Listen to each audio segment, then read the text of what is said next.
December 23rd, 1944, 08:47 hours. Private First Class Michael Donovan crouched in a frozen foxhole outside Bastogne, Belgium, watching his breath crystallize in the air. The 502nd Parachute Infantry Regiment of the 101st Airborne Division had been surrounded for 6 days. Artillery shells whistled overhead. German voices echoed from the tree line 300 yards away. Donovan's last meal had been half a can of cold beans 36 hours ago. Then he heard the sound that would change everything. The drone of C-47 transport aircraft breaking through the overcast sky. Not just one or two, dozens. And they were dropping something the Wehrmacht never expected would destroy their siege more effectively than any counterattack. Christmas presents from home. Michael Donovan grew up in Chicago's South Side, where his father worked the stockyards and his mother took in laundry. Born in 1923, he was 17 when Pearl Harbor happened. Too young to enlist. He waited impatiently, working construction, saving money, watching his older brother Patrick ship out with the Marines. June 1942. Donovan turned 18. He walked into the recruiting station on State Street the same day. The recruiter, a tired sergeant with 3 hash marks on his sleeve, looked him up and down. "Airborne," Donovan said before the man could speak. "I want to jump." The sergeant laughed. "Kid, you know what the mortality rate is for paratroopers." "Higher than sitting in a foxhole waiting to get shot," Donovan said. He passed the physical, exceeded the requirements at Fort Benning, learned to pack a parachute like his life depended on it.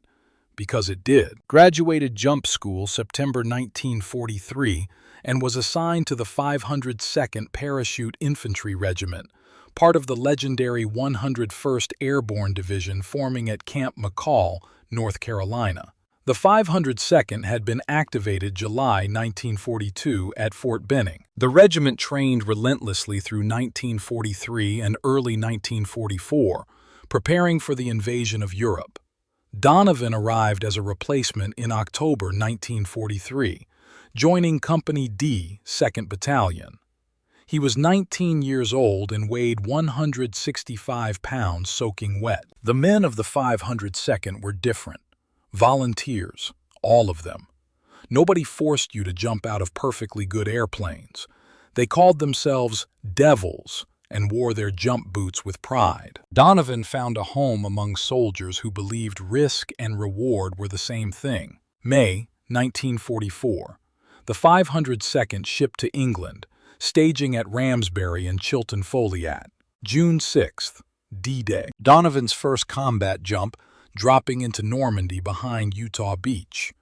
The regiment fought for 33 days straight, liberating Carentan, holding against German counterattacks. Donovan learned what combat actually meant. Not the clean scenarios from training, the smell of cordite and blood, the weight of a wounded man across your shoulders, the way fear tasted like copper in your mouth. He survived Normandy, returned to England, rested, prepared for the next operation. September 17th, 1944. Operation Market Garden. The 502nd jumped into Holland, part of the massive airborne assault to capture bridges from Eindhoven to Arnhem. Donovan's platoon held Sun Bridge for 4 days against German attempts to blow it. The operation failed overall, but the 502nd accomplished every objective. October and November.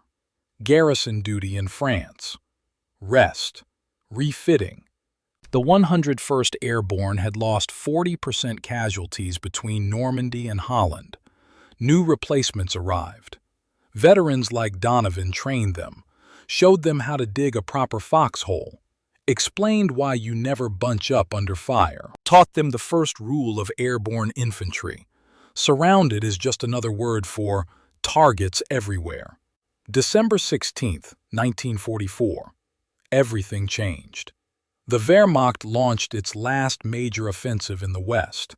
3 armies, 29 divisions, over 200,000 men smashing through the Ardennes forest, targeting Antwerp to split the Allied armies in half. The massive attack caught American forces completely by surprise. The 101st Airborne was in Mourmelon-le-Grand, France, 40 miles behind the lines, resting, re-equipping, not expecting combat. Most soldiers had 3-day passes to Paris. Officers planned Christmas celebrations. December 17th, 23:30 hours. Orders came through. Move immediately to Belgium. The entire division, every man. Leave the wounded, leave the sick. Move now. Trucks were already rolling. Donovan grabbed his gear. M1 Garand rifle, 2 bandoliers of ammunition, 4 grenades, entrenching tool, canteen frozen solid despite being inside his coat, no winter clothing, no proper cold weather equipment. The 101st had been promised a rest period. Nobody expected December combat in Belgium. The convoy rolled through the night. Open trucks, freezing rain, men huddled together for warmth. Rumors spread through the column. German breakthrough, panzers running wild, entire divisions cut off. Nobody knew the real situation. December 18th, dawn. The 101st reached Bastogne, a small Belgian town nobody had heard of before. Road junction, 7 highways converging. Whoever controlled Bastogne controlled movement through the entire region. The town was chaos. American units streaming back from the east, combat engineers preparing demolitions, MPs trying to establish order. Brigadier General Anthony McAuliffe, the 101st's acting commander, set up headquarters in the Heinz barracks. His orders were simple: hold Bastogne, stop the German advance, buy time for Patton's Third Army to counterattack from the south. The 502nd Parachute Infantry Regiment took positions northeast of town. Donovan's Company D dug in along the road to Houffalize, frozen ground. Tools bounced off dirt hard as concrete. Men used explosives to blast fighting positions. By nightfall, December 18th, the defensive perimeter was forming. December 19th, the siege began. German forces, including the 2nd Panzer Division and Panzer Lehr Division, surrounded Bastogne. 17,000 American troops encircled by 45,000 Germans. Artillery fire intensified. Tank attacks probed the perimeter. The first casualties came in. Men wounded by shell fire, crushed by tanks, shot by snipers infiltrating the woods. Medical supplies dwindled. Food ran low. Ammunition consumption exceeded resupply rates. The 101st started rationing everything. 1 can of rations per man per day. 60 rounds per rifle. No artillery fire without approval. Save the explosives. Make every shot count. December 20th. Weather closed in. Heavy overcast. Snow. Freezing fog. No visibility.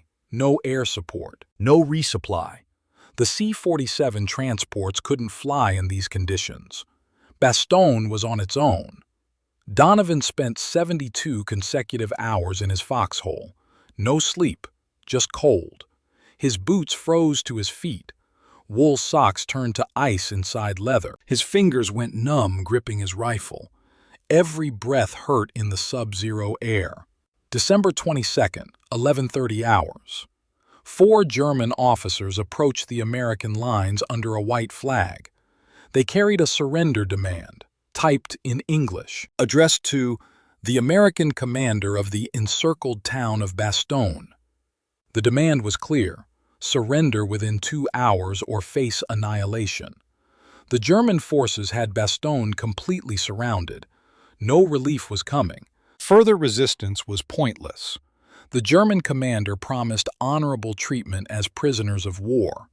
McAuliffe's response became legendary: nuts! The German officers didn't understand American slang. An American colonel explained, "It means go to hell." The siege continued. December 23rd. The weather cleared. Donovan saw it first.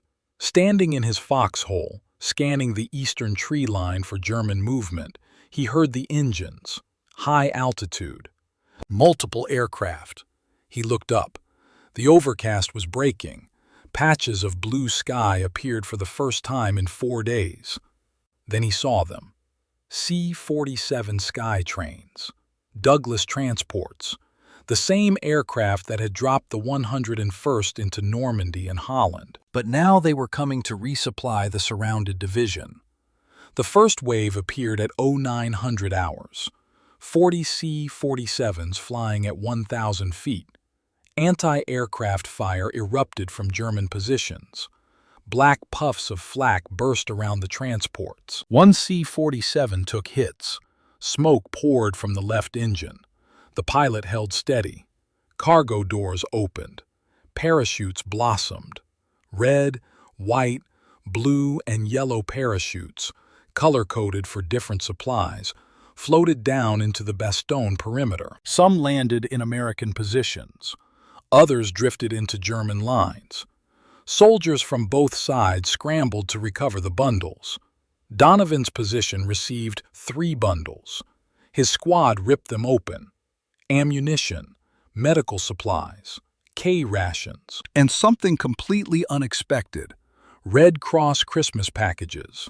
The packages were small cardboard boxes, each about 8 inches square. Inside, chocolate bars, cigarettes, chewing gum, playing cards, razor blades, soap, and letters from home. Messages from American schoolchildren wishing soldiers Merry Christmas. "They sent us Christmas presents," Private Tommy Chen said, holding a Hershey's bar like it was made of gold. "We're surrounded by the entire German army and somebody thought to send Christmas presents." Donovan opened his package, found a letter written in crayon by a child named Sarah from Des Moines, Iowa. "Dear soldier, thank you for fighting for us. I hope you have a good Christmas. Love, Sarah, age 7. Something broke inside him. Not despair, the opposite. Sarah in Des Moines believed he would survive to read her letter. The Air Corps had flown through anti-aircraft fire to deliver it. Someone back home cared enough to pack chocolate bars and cigarettes into boxes, then load them onto aircraft flying into a surrounded town under siege. The second wave arrived at 11:47 hours. Another 40 C-47s. More supplies. More ammunition. More Christmas packages. The third wave came at 14:30. By day's end, December 23rd, 241, C-47s had flown resupply missions to Bastogne, delivering 334 tons of supplies despite heavy German fire. But it wasn't just the supplies, it was the message. The Wehrmacht heard the aircraft engines, watched the parachutes blossom, knew the Americans were receiving everything they needed: food, ammunition, medical supplies, and morale. 300 yards from Donovan's position, Obergefreiter Klaus Schmidt of the 26th Volksgrenadier Division crouched in a shell crater, watching American paratroopers celebrate. He could hear them laughing. Schmidt had been fighting since 1941. Poland, France, Russia.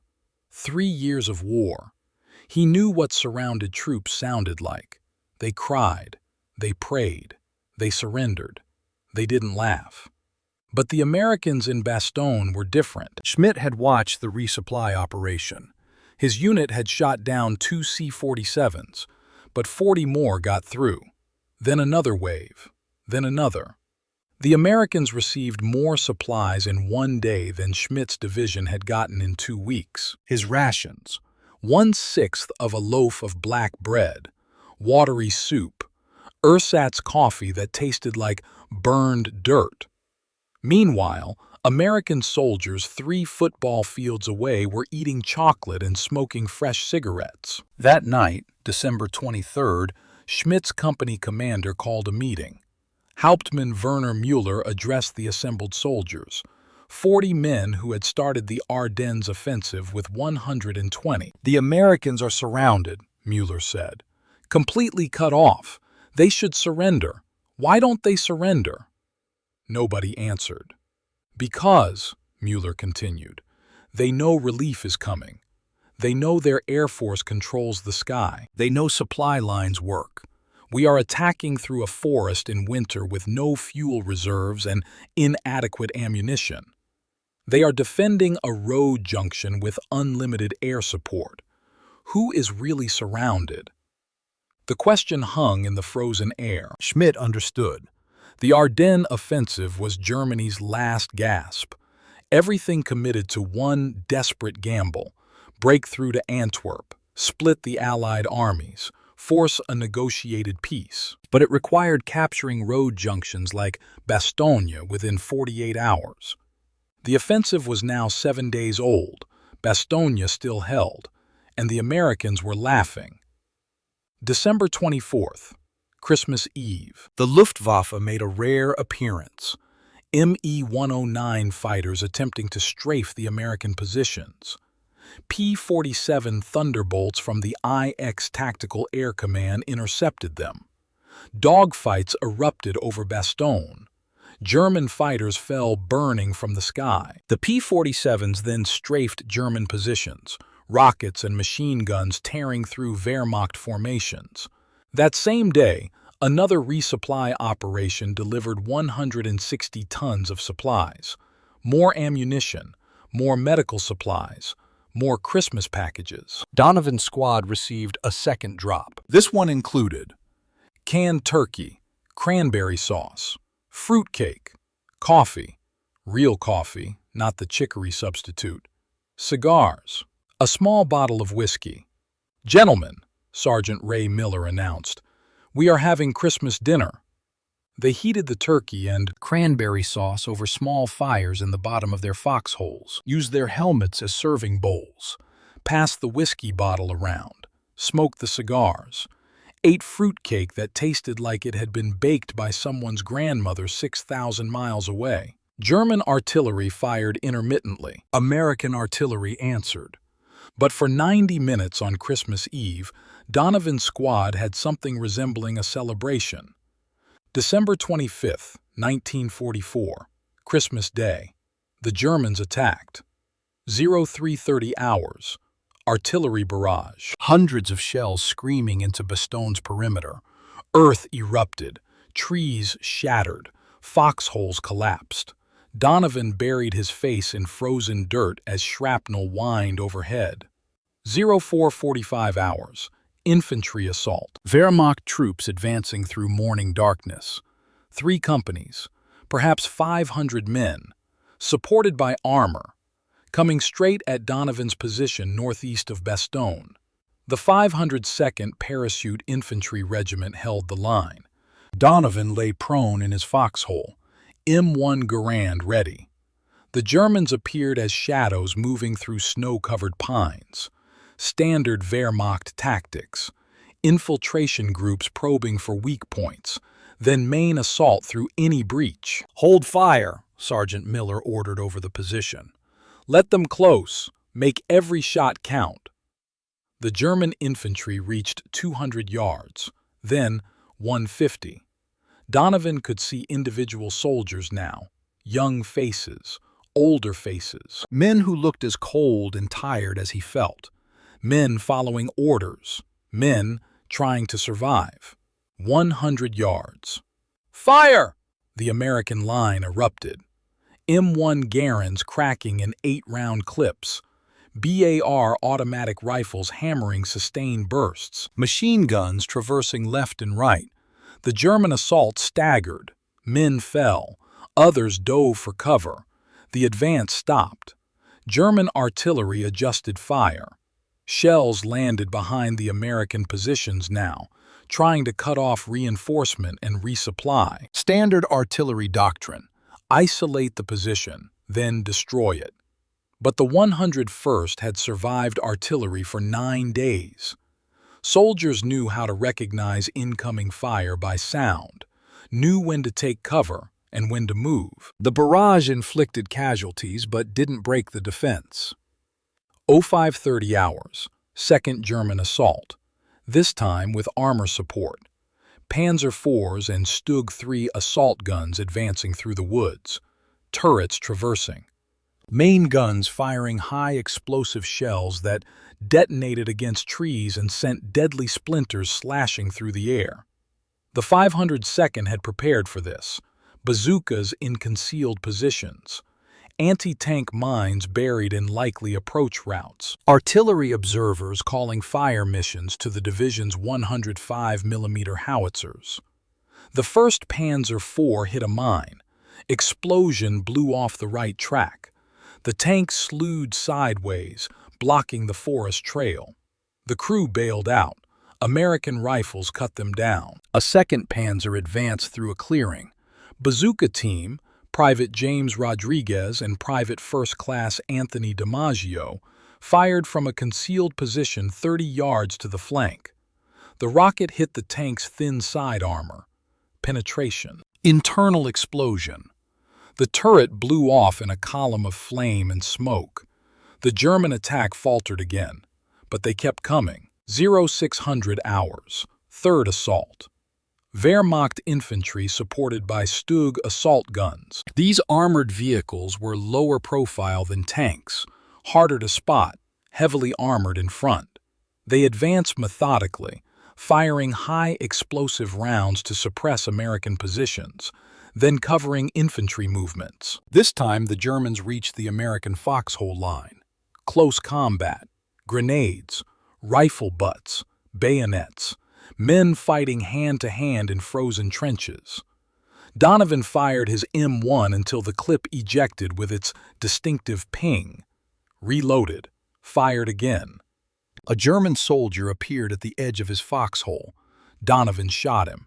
Another German came from the left. Sergeant Miller killed him with a burst from his Thompson submachine gun. The fight lasted 20 minutes. Then the Germans withdrew. 7:30 hours. Dawn broke over Bastogne. The battlefield looked like hell. Bodies in field-gray German uniforms and olive-drab American uniforms lay sprawled in the snow. Wounded men called for medics. Smoke drifted from burning vehicles. The 502nd held. What the Wehrmacht couldn't understand, was the psychological effect of those Christmas packages. German military doctrine emphasized material superiority, better tanks, better artillery, better training. The Wehrmacht had spent 5 years conquering Europe using these advantages. When they surrounded an enemy position, that enemy surrendered because continuation was hopeless. Bastogne should have surrendered. 17,000 Americans, surrounded by 45,000 Germans, cut off from supply lines, no winter clothing, low on ammunition and food. Artillery pounding their positions day and night. Infantry attacks every few hours. The logical response was surrender. Instead, the Americans received air-dropped Christmas presents and laughed. This broke something in Wehrmacht morale. Obergefreiter Schmidt wrote in his diary, recovered after the war, "The Americans eat chocolate while we starve. They smoke fresh cigarettes while we have nothing. They receive mail from home while our letters never arrive. Their aircraft control the sky. Their artillery never stops. How can we win when they celebrate Christmas surrounded by our entire army?" The psychological impact spread through German units besieging Bastogne. December 26th, another resupply operation, this time with fighter escort.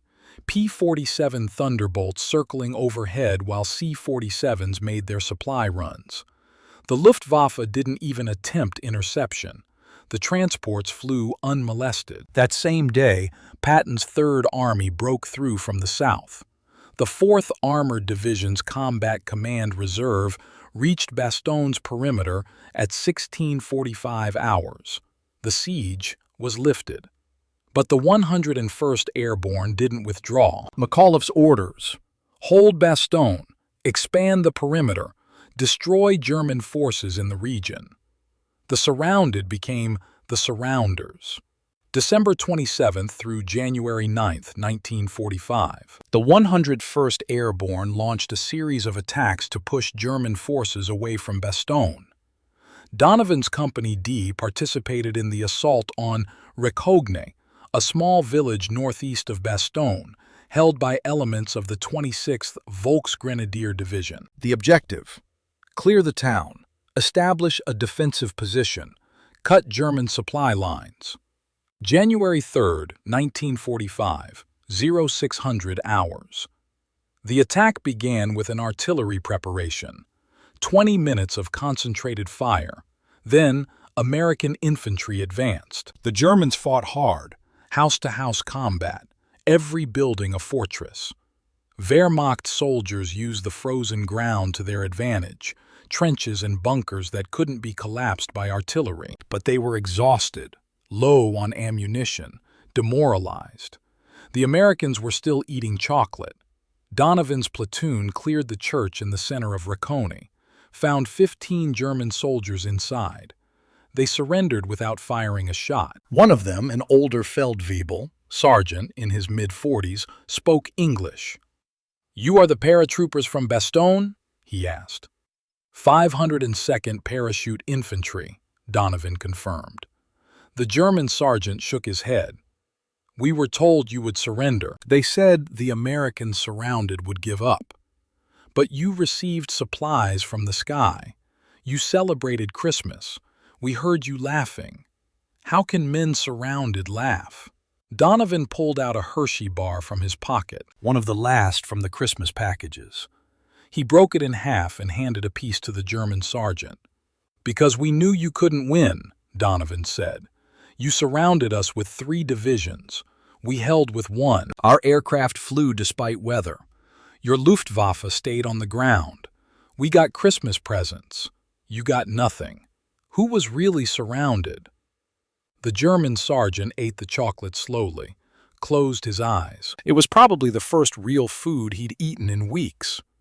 "We should have known," he said quietly. "When America fights, she brings everything. We bring courage and discipline. You bring factories and aircraft and chocolate bars. Courage cannot beat chocolate when chocolate arrives by parachute, despite artillery fire." The siege of Bastogne demonstrated a fundamental truth about modern warfare. Logistics determines outcomes more than courage. The numbers tell the story. German forces around Bastogne, 45,000 troops, limited fuel, averaging 0.3 gallons per vehicle per day. Ammunition rationing, artillery limited to essential targets. Food supply, 800 calories per soldier per day. No air support after December 23rd. Casualty evacuation, minimal. Replacement rate, 0. American forces in Bastogne, 17,000 troops, 101st Airborne plus attached units. Resupply by air, 962 C-47 sorties. December 23 to 26. Total supplies delivered, 850 tons. Ammunition, adequate for sustained combat. Food supply, 3,200 calories per soldier per day, including Christmas packages. Air support, continuous after December 23rd. Casualty evacuation, 645 wounded flown out. Replacement rate, 200 soldiers flown in. The Wehrmacht couldn't win the arithmetic. By December 28th, German forces began withdrawing from Bastogne, not a retreat, a tactical redeployment. But everyone knew what it meant. The offensive had failed. The gamble hadn't paid off. Germany's last strategic reserve was spent achieving nothing. The 101st Airborne remained in combat around Bastogne through January 18, 1945, then finally moved to rest positions in France. The division had held the most critical road junction in Belgium for 35 consecutive days of combat. Casualties: 482 killed, 2,449 wounded. The German losses around Bastogne: estimated 15,000 to 18,000 casualties. Exact figures unknown due to chaotic record-keeping during the retreat, but the most significant German loss wasn't measurable in casualties. It was morale. The Wehrmacht learned that surrounding American forces didn't guarantee victory when those forces could be resupplied by air, and maintained fighting spirit through the simple act of receiving Christmas presents. The defense of Bastogne influenced military doctrine for the next 70 years. Immediate tactical impact. The U.S. Army Air Forces expanded aerial resupply capabilities. After Bastogne, every division-level unit trained in receiving airdrop supplies, procedures standardized, color-coded parachutes, drop zones marked, recovery teams organized. The Red Cross expanded Christmas package programs. What started as a feel-good initiative became recognized psychological warfare. Soldiers receiving mail, chocolate, and cigarettes maintained morale under conditions that would break less supported troops. Strategic impact. The Wehrmacht never recovered from the Ardennes failure. Germany committed its last reserves to the offensive. When it failed, no strategic reserve remained. The Red Army launched its winter offensive in Poland in January 1945. Germany couldn't shift forces to meet it because the Ardennes had consumed everything. The Allies learned that defensive positions could be held indefinitely if supplied by air. This doctrine influenced everything from the Berlin airlift in 1948 to fire-base operations in Vietnam to modern forward operating bases in Afghanistan. Psychological impact.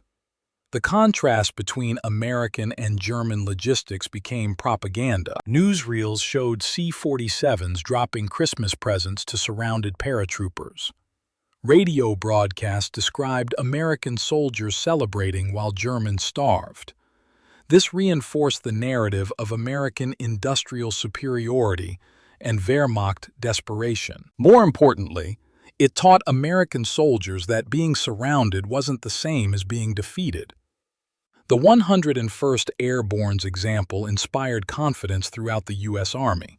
Encirclement was survivable.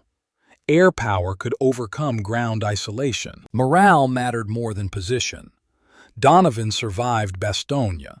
He survived the remainder of the European campaign. The 502nd Parachute Infantry Regiment advanced into Germany, reached the Ruhr Pocket, accepted German surrenders, and finally occupied Bavaria when the war ended May 8, 1945. Donovan's total combat record: jumped into Normandy, fought through Holland, held Bastogne, advanced through Germany. 11 months of frontline combat, 1 Silver Star, 2 Bronze Stars, Purple Heart with Oak Leaf Cluster, wounded twice. Final rank: Staff Sergeant.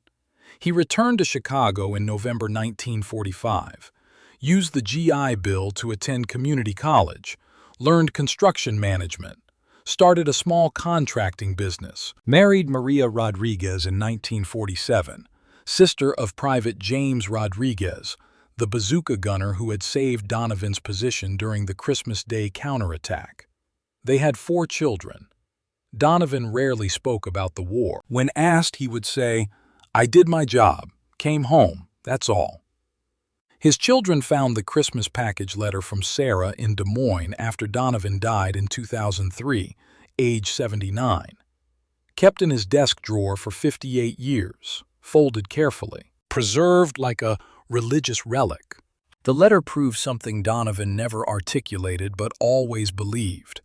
Wars are won not just by soldiers in combat, but by children writing letters, workers packing supplies, pilots flying through anti-aircraft fire, and an entire nation committed to supporting troops, regardless of cost. The Germans surrounded Bastogne with divisions. America surrounded Bastogne with an entire country's industrial capacity and willingness to deliver Christmas presents to soldiers who might not survive to open them.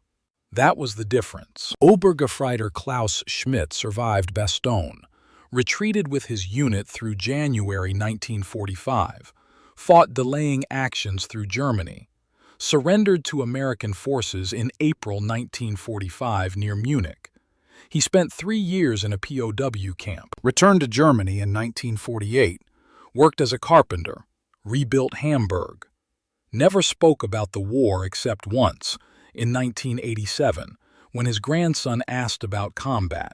"We lost when the Americans received Christmas presents," Schmidt said. Not because of the supplies, because of what it meant. Their country could deliver chocolate bars to soldiers surrounded by our entire army. We couldn't deliver bread to our own units 20 miles behind the lines. A nation that can drop Christmas presents into surrounded positions will always defeat a nation that cannot feed its own troops. We fought bravely. They fought with factories. Schmidt died in 1992, age 70. His diary from the Bastogne period is now in the German military archives, Freiburg. The entry for December 23, 1944 reads, "The Americans received supplies today, parachutes like flowers blooming in winter. We watched them celebrate Christmas, surrounded by our guns. I knew then we could not win. You cannot defeat an enemy who laughs at death while eating chocolate." The siege of Bastogne and the Christmas airdrops of 1944 teach lessons that transcend military history. Lesson 1. Morale is measurable in calories and mail. Soldiers don't fight on empty stomachs and broken spirits. The Wehrmacht learned this the hard way. The Americans proved it with chocolate bars and letters from schoolchildren. Lesson 2. Logistics is strategic, not tactical. Wars are won by supply chains, industrial capacity, and the ability to deliver resources when needed. The Germans had better tanks. The Americans had better logistics. Logistics won. Lesson 3. Being surrounded is a state of mind. The 101st Airborne was physically encircled but never psychologically defeated. The Wehrmacht controlled the ground but lost the psychological battle when C-47s flew overhead, dropping Christmas presents. Surrounded is only defeat if you believe you're defeated. Lesson 4. Small gestures have enormous impact. A chocolate bar, a letter from a child, a cigarette. These items cost almost nothing, but to a soldier in a frozen foxhole under artillery fire, they represented everything. Proof that someone cared, evidence that the nation supported its troops, tangible connection to home. The Red Cross volunteers who packed those Christmas boxes never fought at Bastogne. The pilots who flew the C-47s through anti-aircraft fire could have refused the mission. Sarah from Des Moines, age 7, could have written, "Dear Soldier," letters to anyone or no one, but they all did their part. And 17,000 American soldiers held Bastogne because they knew an entire nation supported them. Not with rhetoric, not with propaganda, with chocolate bars and Christmas presents delivered by Parachute while surrounded by 3 German divisions. That's how wars are won. Not just with courage, though the 101st Airborne had that in abundance. Not just with weapons, though American firepower was devastating. But with the fundamental belief that no soldier would be abandoned, no position would go unsupplied, and Christmas would be celebrated even if it meant flying through hell to deliver the presents. The Germans couldn't match that, not because German soldiers lacked courage, but because Germany couldn't project logistical support into surrounded positions while simultaneously maintaining morale through simple human gestures. America could. America did. And that made all the difference. Bastogne, December 20 through 27, 1944. 101st Airborne Division, 17,000 troops. German forces, 45,000 plus troops. C-47 supply sorties, 962 flights. Tons delivered, 850 tons. American casualties, 482 KIA, 2,449 WIA. German casualties, estimated 15,000 to 18,000. Christmas, packages delivered, approximately 8,000. Morale impact, incalculable. The 502nd Parachute Infantry Regiment held its portion of the Bastogne perimeter for 35 consecutive days. Not one German soldier broke through Company D's positions during that time, not because the Germans didn't try, but because Americans in frozen foxholes knew that chocolate bars and letters from home proved their nation would never abandon them. That knowledge is worth more than divisions. If this story of courage, logistics, and Christmas presents moved you, if you understood how chocolate bars and 7-year-old letters defeated German divisions, then share it. Tell someone about the 101st Airborne at Bastogne. Explain how America won wars not just with soldiers, but with an entire nation committed to supporting those soldiers. Like this video, subscribe for more untold WW2 stories. Comment below, what other battles demonstrated that logistics and morale determine victory? Because the lesson of Bastogne remains relevant. Wars are still won by supply chains. Morale still matters. Surrounded troops still need to know they haven't been abandoned. And sometimes, victory smells like chocolate and reads like a letter from a child named Sarah in Des Moines, Iowa, who believed her words mattered to a soldier she would never meet. She was right. They did.